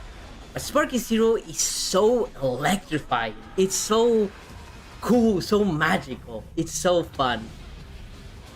He also you to put Penny Breakaway in S. Also told me to say the motherfucker that he should be here. But yeah, it's so energetic. I just love this game so much. There's so much to do. But its main problem was the online. The problem is that this game it's not a competitive game at all. This game has cheese and a lot of it. So when I went to play online with my little favorite kid Goku, I just had a terrible time, brother, because it was like, oh, Gogeta Blue, Gogeta SG4, Super Vegito, Jiren Full Power, Ultra Instinct Goku, Jiren Full Power, Gogeta, Vegito, Jiren Full Power, Ultra Instinct Goku, Gogeta, Vegito. Oh my god, the rank experience in Sparking Zero is awful. Don't play this game in ranked. Don't play it in ranked because you will learn how broken this game is and just how not fun it is. Or at least that was Superstars of Second Line. Well, Superstars, you know. Need to touch grass. Oh my god. But yeah, but actually that's going to be the reason why it's going to be disappointing because after a while it just became mind-numbingly boring. It was just dissolved into key blast spam, after image strike, which was bullshit, just grabbing, just very uninteresting gameplay, cheese metas. Like you guys probably saw that there was a tournament of this game and it went so bad that they had to disqualify both contestants because they just weren't simply playing the game. So then the patch came out and it fixed almost all the issues. Banish wars are so much fun now. They actually require skill. Really? Yes. Because they were like basically stalling. So basically they played as the androids. And the androids don't really use key to move around. So basically they just went up and down, up and down, up and down. And then they grab you, they steal your health, and then go up and down, and up and down, and up and down. And it was really lame. But now they took that out. They made banishes harder.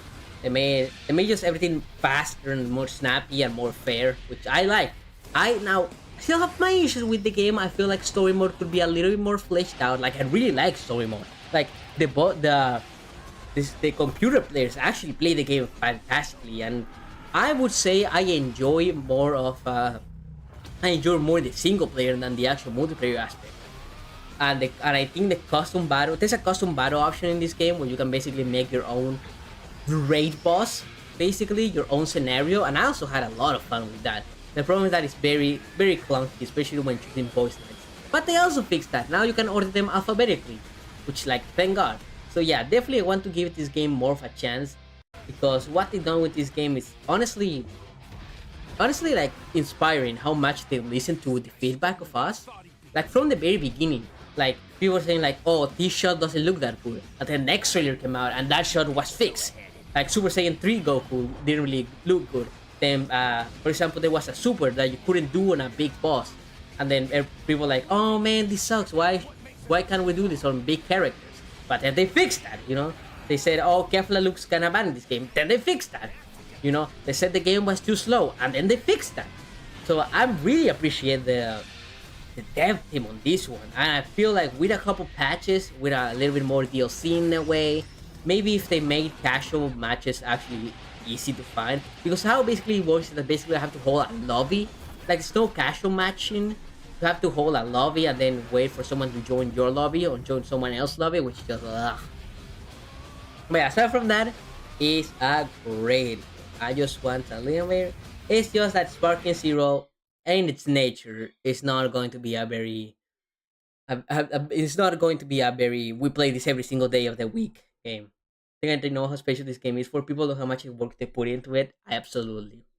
So yeah, that's why it's an insanely good. It's the modern insanely good because it has some problems, some very big problems. But one, they fix most of those issues, and two, I still love it.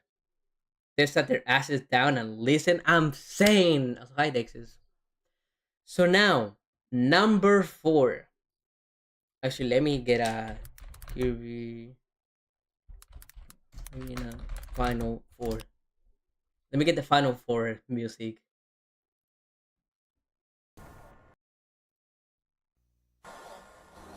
Okay. So number 4. Why could be better than the return of the legendary series of Budokai Tenkaichi?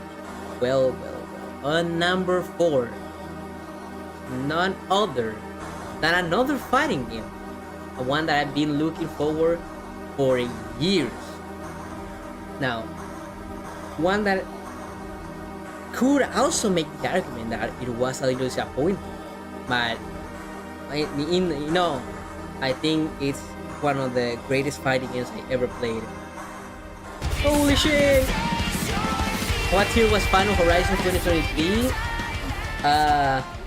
Actually, I can tell you right now because I did do that. Aha. Actually, I can tell you right now, bro.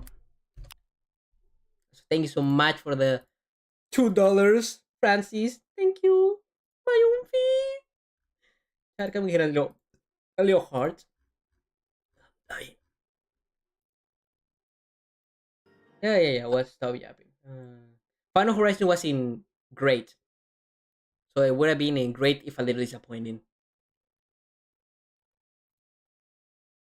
Okay, so as I was saying, the game that it's here, it's none other than Rivals of Either 2.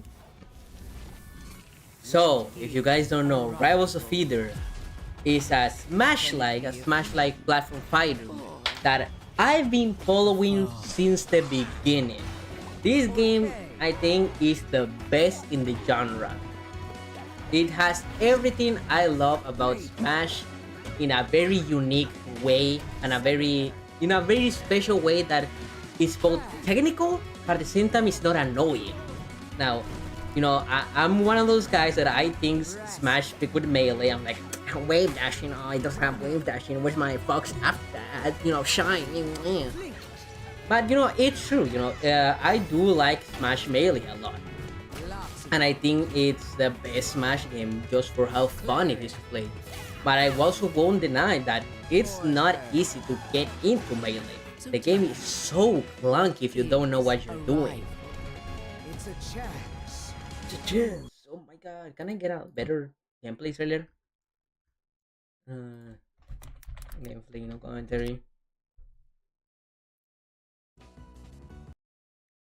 Actually, it's going to be sick because there's going to be like good gameplay. Where's Bambino? I already showed Bambino.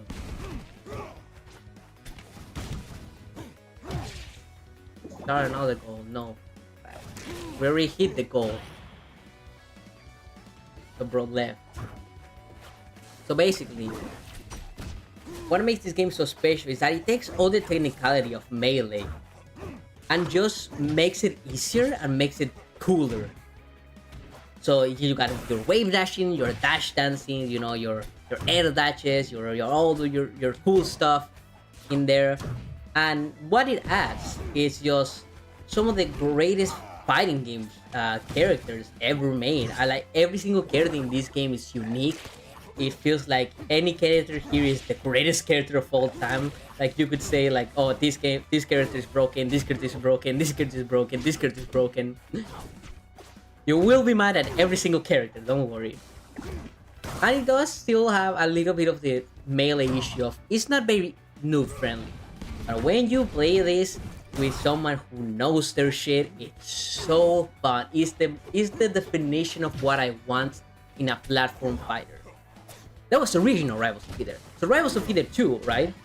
It's basically that, but improved to 1000. I think the game looks beautiful and it's doing what no other indie game has, like indie platform fighter has. Because everyone like tries to be Smash so bad and they just fail because they either look ugly, they just don't feel right, they just don't really have the content to back it up. But well, this game, I think it fixes all those issues. This game looks crazy, it sounds amazing, it plays amazing. It has a really cool progression system. Like, yes, it's basically a holy shit, bro. Okay, never, bro. Fuck Rivals again. Yo, I'm bringing the fucking dog back in. So give me a second.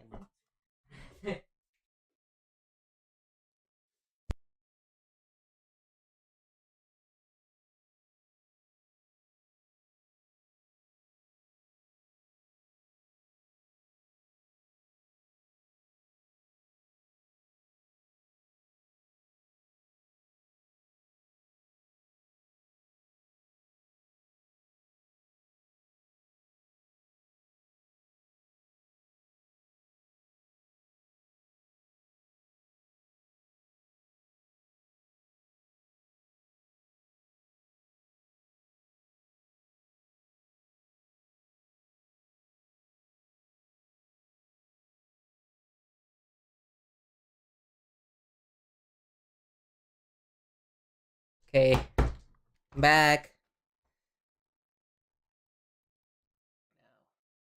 Let me see. Cam. Yeah, there we go. See, you know, here I have his ball over here. Go, be free.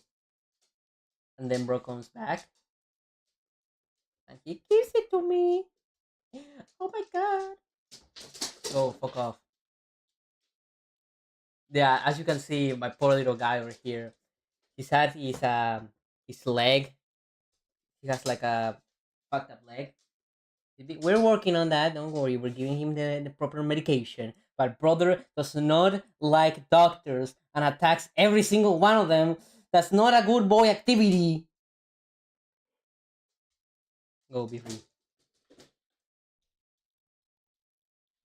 But yeah, there you go.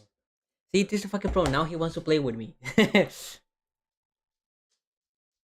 Switch OLED jump scare. I know, right? Even the Rainbow Cruise you could see also there. So I was saying with Rivals of Feeder 2, I feel like Rivals of Feeder 2 is an evolution. I feel like this is the first game I can say competes with Smash. And I think that's a really cool, big standard. I feel like this is the first game where I can be like, yeah, you know, I think this game can do it. and the effort the devs are making is great. Like they're already working on all the new characters are going to be free. You know, they're working on stages and skins and all this and that. So honestly, I'm just really happy with this game. Now, I will say, and this definitely was a meeting, and because of the era, the moment it released in, I didn't feel as emotional as I thought it would be. Because when Rivals 2 got announced as, was basically announced as Rivals 3D, Rivals 3D, because the biggest problem with the original Rivals was that it's pixelated, so no one, so it didn't really have that attention that the mainstream media really likes. Now, the original Rivals of Feeder is well known for its modding community, and this game doesn't have it, of course, because it's a new game and it's on 3D. So when they add mod support, I know this playbase is going to grow more on. Hey, want me to just play in the stream that go hard? Ooh. So yeah, sadly, this game it doesn't have much. You know, it doesn't have your funny Ronald McDonald. This game doesn't have modding, so I don't give a fuck about it. See, that's the problem with this game. That is, it doesn't have modding, so it really is a game for the people who really like Rivals. So when this game gets modding, no more of Bambino. Bambino play Rivals? Oh yeah, but look, Bambino wave dashing. That's Bambino playing. Bambino. What is? But yeah, basically that I don't feel like the same energy as I felt with the first Rivals game. And it's definitely a meeting because this game came out in October and it came out like the day before Shadow Generations, which if you can notice, it's not here because it's probably higher. As you can see, it's not here because it's higher. But yeah, sadly, it is a game that I gotta give it more time, more development. I gotta play more. I need more excuses to play this. I gotta play with Nia a bit more. I got my ass kicked the other day on the Game Awards stream. Oh, that level for Shadowing. So yeah, I really like this game. I'm really happy with how it is. I'm happy that finally we have another platform fighter that feels like it could be on the level of Smash. I just need to cook some more. So we're back at it. But with that out of the way, we are entering the top 3, the big 3. You know, fuck the big 3. Now it's just the big me. So, what is the next game lineup? Now, okay, I remember. This is actually going to be a very big surprise for some people because it's not a game that released this year. It's a game that released last year. A game that I didn't have the chance to play it. It's not a very big mainstream game. Astrobot. Okay, I'm gonna say Astrobot from this. I'm gonna say from the beginning. I don't have a PS5, so I have not played Astrobot. I want to play Astrobot so bad, but I haven't had the chance. Sadly, it's not here. Kirby Sat. Dex, I play Kirby Satellite every day of the year. Every year. This is not my first time playing Kirby Satellite. So yeah, here's the mystery. Basically, mystery game here is this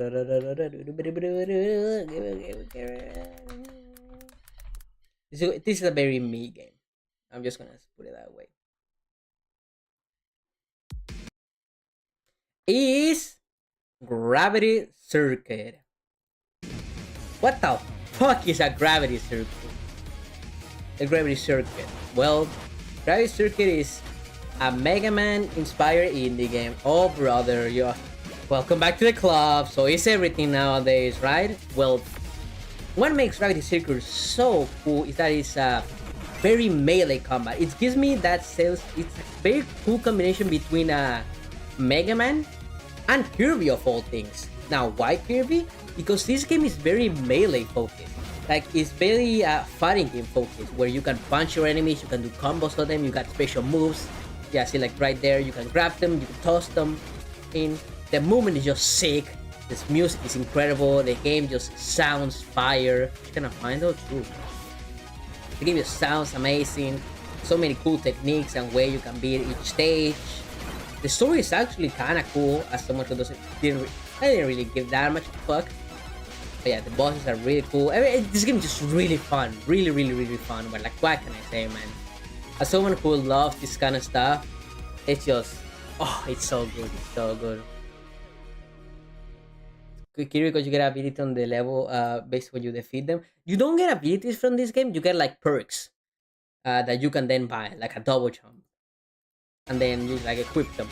But like you get special abilities, like if you beat the ice stage, you can use one of your abilities is to make that ice platform. Well, what happens in the movies is okay, brother. I'm gonna time you out for 17 minutes. No, so shut the fuck up. Are you ready? Oh yeah, Gravity Circuit, my top 3 game of the year. It's so good. And also, this is the game I was saying. This is the game I was saying that Berserk Boy. That's why Berserk Boy is here. Another Mega Man-ish inspired in the game.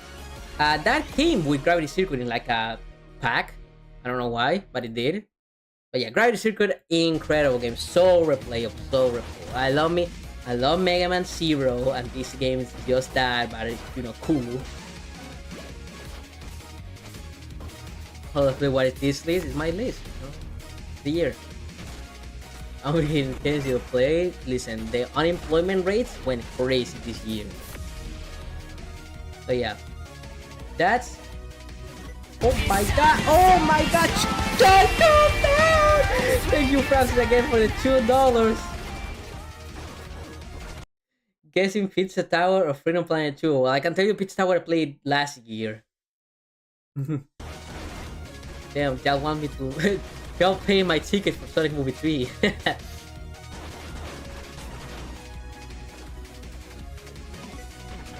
But yeah, this game is sick. They love gaming. So, here we are. The final 2. So, if you can look at this list, you will clean what year was Pizza Tower in last year. Was an insanely good. Was my third best game. Don Minera. If you know me, you know that there's 2 games that I gas up every single day of the week that are not here, and that's because they're number 1 and number 2 respectively. One of them was released very recently, and the other one was released at the very start of the year. You know, one of them is considered a huge success for the series, but the other game was considered a very disappointment for most. So, what's going to be my number 2 game of the year? Well. Let me tell you.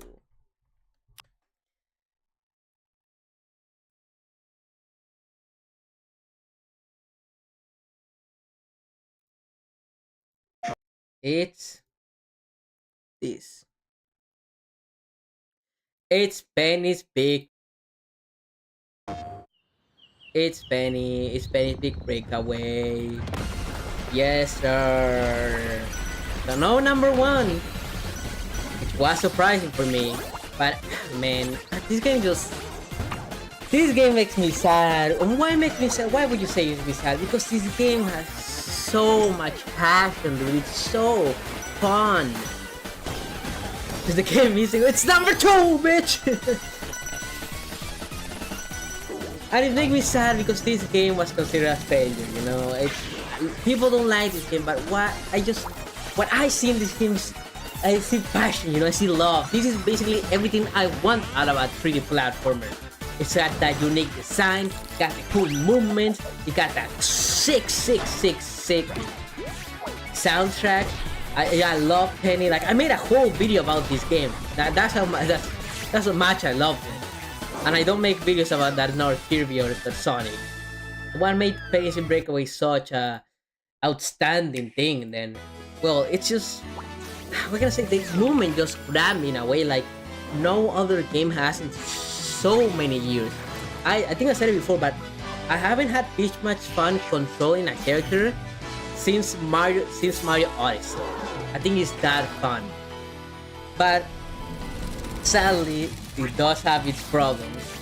And its big problem is that It's clunky as fuck. Like sometimes the game just like puts you down to a wall because fuck you. Penny on her own is like dog shit.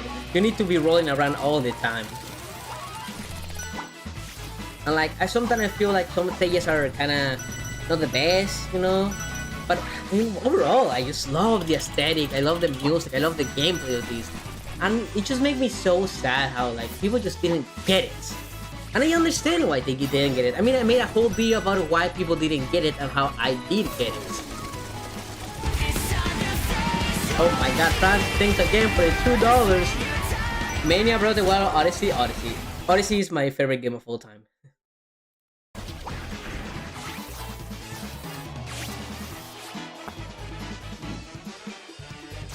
Yeah, that's the problem that exists. I want them to succeed because I know this game with a sequel or maybe a different take on it. I think it could be amazing. I think this team has what it has. But sadly, this game didn't really do well, and there's been a lot of what you call it. A lot of people got fired because of these games. Let's just put it that way. Will Mania getting insanely good? Yeah, Mania will get insanely good. So, yeah, Space Breakaway is a sad tale. It's a sad tale how, like, they really tried. They tried to make their own unique stuff. And for some, like me, it worked. Too bad that, like, it didn't do that for everyone. So, while it's not my game of the year, I still heavily respect this game. I love everything it does. I love everything it represents. I love its energy. I love movement. I love everything. Penny, one of my favorite characters in this year. What can I say? It just makes me a little sad. It's just unlucky. The time it released is unlucky. I just wish it got a little more. It was cooked a little bit more. But trust me when I say, if you give this game your time, if you learn what it wants to do, because if you don't do what the game wants you to do, it hates you. But when you find that gem inside the rough, it's one of the best games I ever played.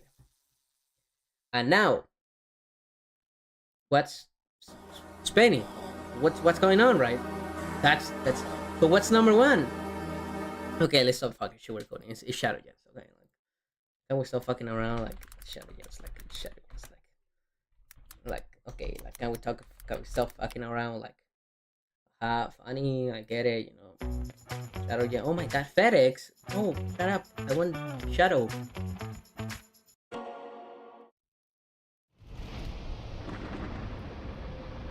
So yeah, Shadow Generation. Everyone expected that. I mean, what can I say about Shadow Generations? I have jabbed about this game endlessly. It's crazy. I still don't believe it. Like, I feel like I'm not as.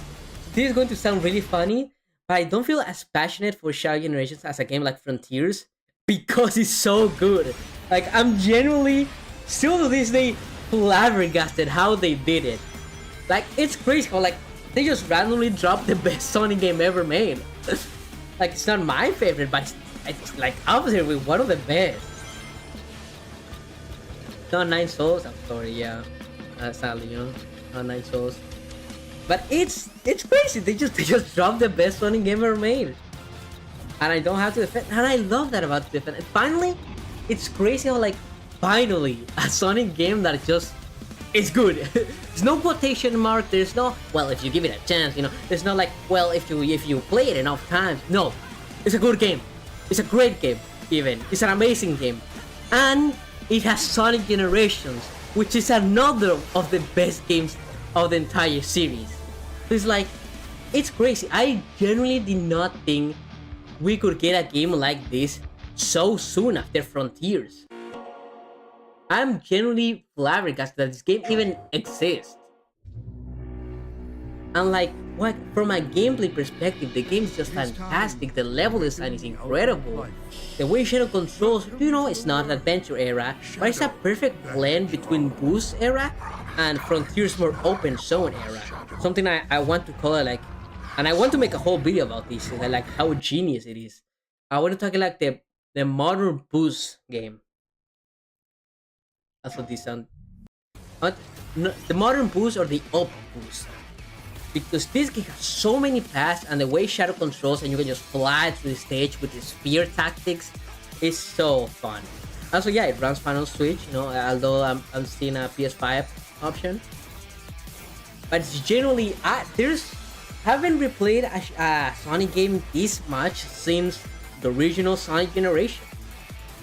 Like, yeah, I love Frontiers and I love speedrunning the cyberspace, but like, this is, whew. Jeff's son quietly screaming in Jeff's background. Did Jeff's son actually like this game? See? See, these fake motherfuckers are like, I'm done with the series until a good fucking game shows up and they crawl back. Okay, no. Whoa, calm down.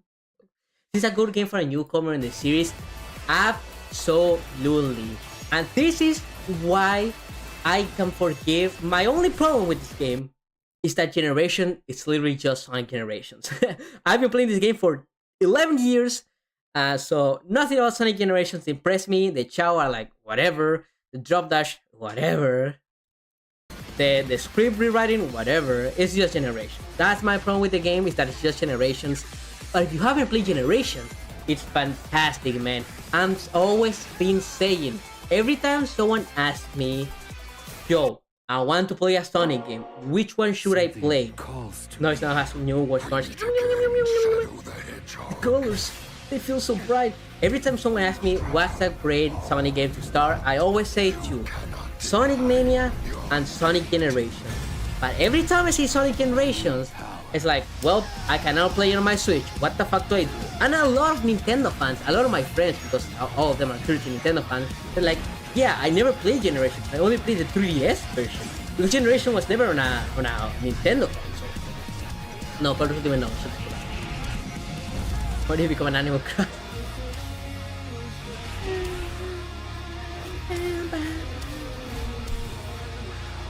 Dude, and the Doom powers. But yeah, finally this game is on Switch, and having it on Switch is magical, man. No, my god, this is not Call of Duty, man, I'm sorry. But the Doom powers, they offer so much, like, new stuff. Like, I love how Shadow feels unique. It doesn't feel like a reskin of Sonic. I genuinely love how unique Shadow is from Sonic. Isabel's boyfriend? Yeah, that's me. I'm Isabel's boyfriend. The lame is. But yeah, please give this game a run. It's actually, I'm still flabbergasted how, like, this game even exists. And I'm so happy this whole year of Shadow paid off. Like, I mean, haven't watched the movie, so shut the fuck up. But, people are saying it's the best. People are saying it's like, oh my god, it's big fiction. So I'm really happy how the year of Shadow has lined up with what people say is the best movie, and now one of the best Sonic games ever. Like, the fact a Sonic game can just show up, be a 9, say bye. Yeah, it's crazy. Like, and man, another wedding scene in this one, by the way. Let's fucking go, man. It is time To say it for speed. Welcome to the world, Shadow. Had the movie runtime better. And man, the story, I was so scared of the story because, I'm actually one of the people who glaze Ian Flint. I'm not one of the Ian Flint haters. I actually really like his writing style, especially like IDW and Archie and Frontiers. So I had faith in him, but I didn't really like his Shadow. So coming to this, I was like, oh my god, this Shadow is perfect. It's perfect. I have no issues with this Shadow. He's that edgy, angry, like, calm, like, I'm gonna fucking kill it. But he's still like, still very deep, very thoughtful guy, very like intelligent, like focused guy. And I love that about Shadow. You guys trying to get on medals for my own damn boss? Oh damn. Make your own boss better. And man, Infinite here, oh, it got me fucked up, man. I just wish it was longer. And that's like, if Frontiers gave me hope. So when Frontiers came out, it has a lot of problems, that game. But I said, I finally have hope again for the series. So Shadow is that hope incarnate. It's like, yes, we're not fucking around. we are actually locked in. We can make good games. We can actually lock in, make a solid game. We can learn from our mistakes and improve upon them. Crazy concept. So I'm just still flabbergasted that this game is even real.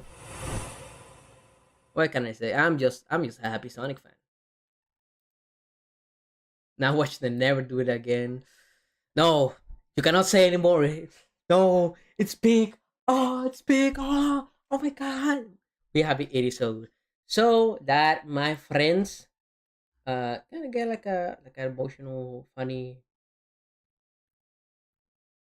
kind of get like a funny little quirky. Let me get a Kirby music. Kirby music. So that, ladies and gents, was my 2024 tier list of the year. What do you think, Chada? Did I cook? I think I cooked. I don't know what you. I cooked. Chad, bro. No, this is. This is. I'm dying as we speak. For the stream, I mean. Yeah, I think I'm gonna cut it out here. Well, I want to hear what you guys actually, chat. You tell me, what is your game of the year? Huh? Did you guys play anything special? Sad. I know, sad reality. What can I say? It's so sad. Summon a bastard on God. 9 Soul. I have not played that. Dude, I need to play. So games I want to play. Only game I play this is what the remix to That's My Cody. Elden Ring DLC. I mean the Game Awards put it there, so it counts.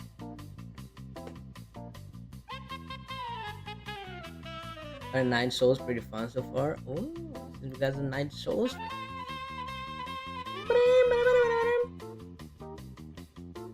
So I'm gonna in the meantime set this up so I can redirect you to Claire.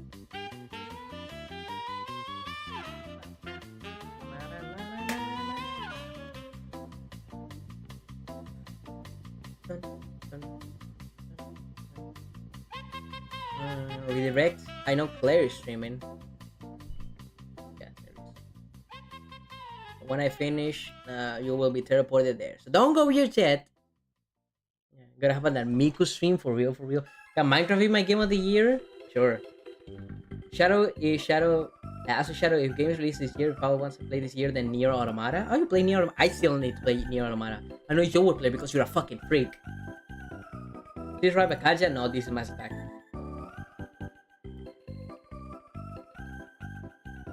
Japanese, right? Well, yeah. You said Echoes of Wisdom. Oh, Echoes of Wisdom. Yeah, so my checklist for next year is going to be Echoes of Wisdom, and Anton Blast, Berserk Boy, Anton Blast, Echoes of Wisdom, Jamboree, Astrobot if that ever comes to PC, Prime 4 perhaps next year, maybe the Switch 2.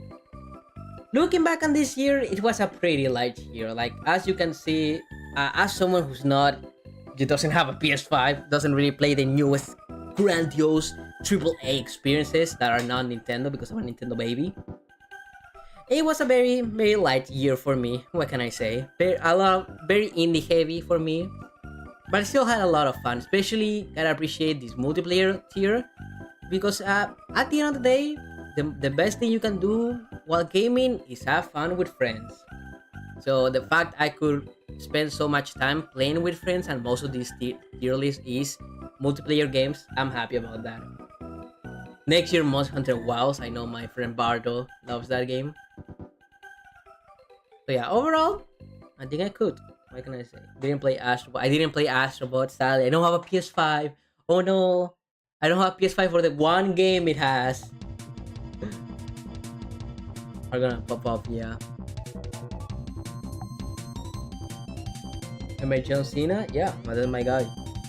Indie really saved this. I mean, this is a great reminder that if you are not into what's coming out lately, or don't have really the money because most of the games are expensive as fuck, hey, the indie game scene got you. And if not, go play an old game. You know, Fortune Street is a classic I rediscovered.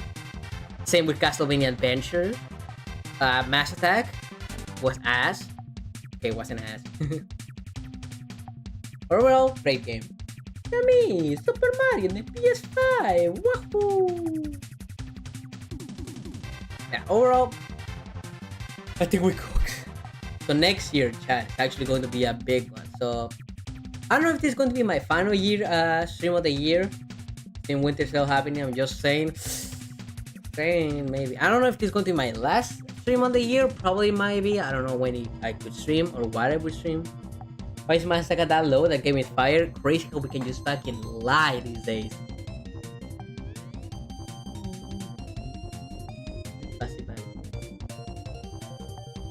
But yeah, next year, probably a very big one.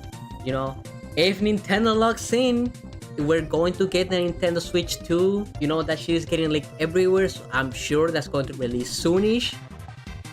Hopefully, maybe a Kirby game next year. I don't know, man. This game I'm just saying, we still have 10 days. They can announce a Kirby game anytime.